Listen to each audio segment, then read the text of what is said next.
Hello, today I wanted to talk about what functions are in Java.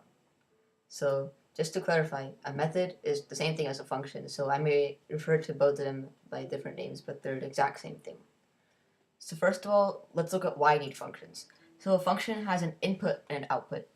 So in this case, my function is called GCD, and I have two inputs, so it finds the greatest common denominator of two numbers, and it outputs the GCD of them. So and as you can see, my code's a lot efficient because I can just um, I can just define the function like this, and then over here in my main function, all I would need to do is just call GCD of these two, and it will give me the answer. It's also really important. Let's say I have an AI machine or something, and I say talk to computer, and there's a lot of complicated logic over here. Then whenever I want to call it, I can just say talk to computer and give my input, and then it will do whatever it wants. So let's first start with the function. So the first thing you need to do with a function is you need to declare it.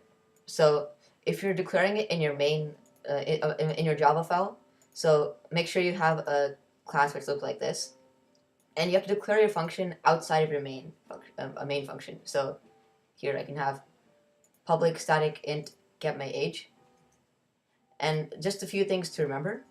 You start with public static if you're doing it in the major in this class. And after public static, then you write down the output type. So the output type of get my age is an int, right? So whenever I call get my age, I want to get 15. So then you have the name of the function, then you have parentheses, and then you say return and whatever value you're returning. And now what I can do is you have to call the function in your main function. So in your main method, you can say, okay, print out I am plus get my age plus years old. So now if I run this, compile, and run this, it says I am 15 years old. And as you can see, whenever I call get my age, it gives me 15. So something really cool about that, I can just change this function. I can say return 20, and if I compile and run this, it will give me a 20. You can also have a lot more complicated logic. You can have other stuff. So, for example, let's say I want to have an input for the function. So I want to get the age of different people. So I want to input a string. So let's say I want to so the thing we do in input is you put the input type into parentheses and you put the name that you want the input to be called. So let's say I always want to call this name. Okay, so basically I want to call get my age, pass in the name of whose age it is, and then return that value. So how about this? If I want to say if name dot equals, so remember how to check for equality of strings, you have to do dot equals. So name dot equals Ashwin, then I will return return 16, and then you can say else if name dot equals, I don't know, let's say Joe, someone else, then you can return 40. Let's say Joe is 40 years old. And otherwise, you always have to have an else statement just in case. Let's say your name is something totally random.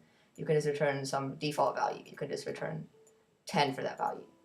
So now what I can do is I can print, okay, Ashwin is, and now when I call get my age, if I run this isn't going to work because it says that, look at the error, you have to have a string in the argument. So by the way, the argument is what is in here. So instead of get my age, I just get my age, I pass in my value, which is Ashwin. So now if I compile this, and now if I run this, Ashwin is 16 years old. And what's really cool about this, I can call this function again. And I can just say someone else. I can say Joe is, and I can get my age of Joe. So you see how the input is Joe, or the string name, and the output is this. So now if I run this, Joe is 40 years old, Ashwin is 16 years old. And so some other stuff you can do is you can also pass in like a number. Let's say you're making a function called like double, which just if you input a 2 gives you a 4, right? So you can just say public static int or double number, and then your input is an int, and then you can just call it x, for example. Now I can just return x times 2. So now whatever I input, then it will just double it and give me the answer. So I can print out the double of 2 is, and I can just do double number of 2. So now what happens is that it sees double number, it's called this, so you pass in a 2, and it gives you, and that's equal to x now, so it returns 2 times 2, which is 4. So now if I run this, double of 2 is 4. That's it. And finally, you can also have a void function if you don't want to return anything. Remember, don't forget, you first give the output type. So if I do public static void, let's say I have a void function called print whitespace. How about that? So it's basically just if you want a function, just a quick function to call. But let's say, so what this does, don't forget \n means you have a new line, right? So what I can do is I can just, whenever I call print whitespace, it will just run whatever's in this function.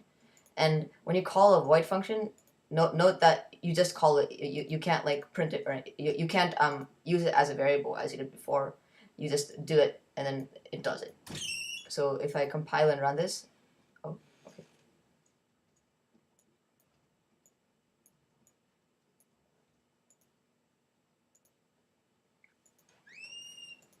Then see, hey, what's up? A bunch of white space, and yo, and a bunch of white space.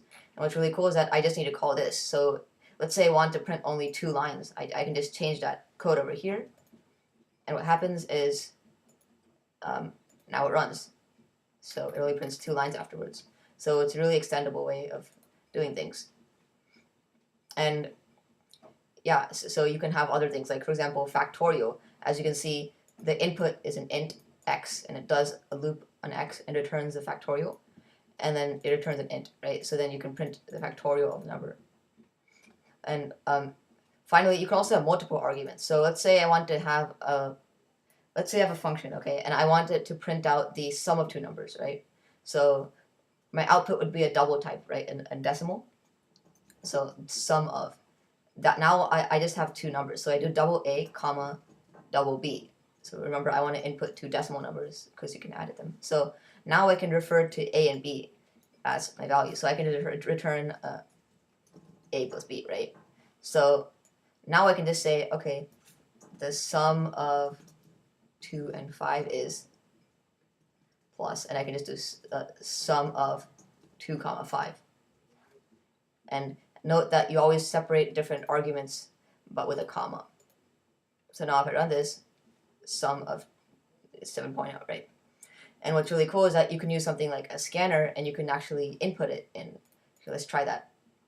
So remember to call a scanner, you do scanner scan equals new scanner system.in, and you have to have an import statement, just import a scanner. So let's say I want to input 2 numbers. So int number 1 is the first int I want to do. Number 2, how about, yeah, or how about I make 2 doubles? That makes more sense. So I use scan.next double to input a double since it could be decimal number. So now I can just say the sum is, and then sum of number 1 comma number 2. Now what happens is, you see how it will input 2 numbers and it will just print out their sum because you have this function here which does it. And now if I run this, the first number, I just say 10 and 50, the sum is 60.0.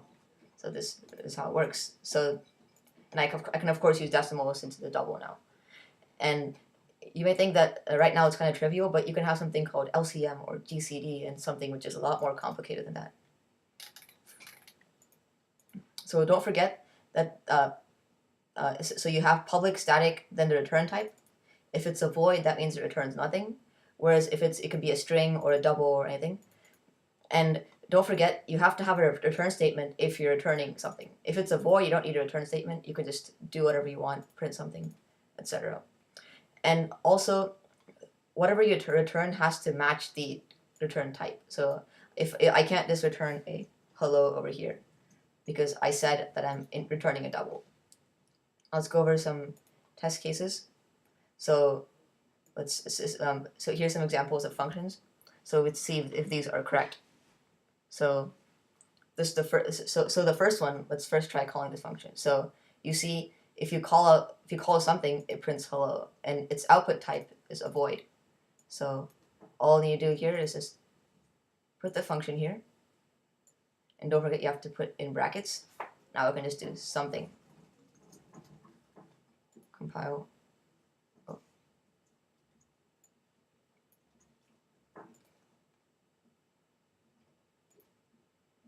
Run this. I get hello. What about this one? Well, if I try running this, don't forget the output type is an int, and this does not return any values. So whenever you have an output type, when it's not a void, you have to return something. So if I try running this in Java, and I try to say like my age or something, missing return statement. So you have to actually return a value or change it to void. So now if I just do void my age, then it was going to print my age. That's all it's going to do. So like that, you have to make sure that you have a return statement if it's a kind of thing. And one more thing important is, in this case too, you see how it's a void? You can't have a return statement because it's not supposed to return anything at all. And this one isn't correct either because it's supposed to return a string. So this is not correct, but the last one is correct because you're returning a 12 in quotes. Don't forget that strings are in quotes. And that's it for today. Thank you for listening.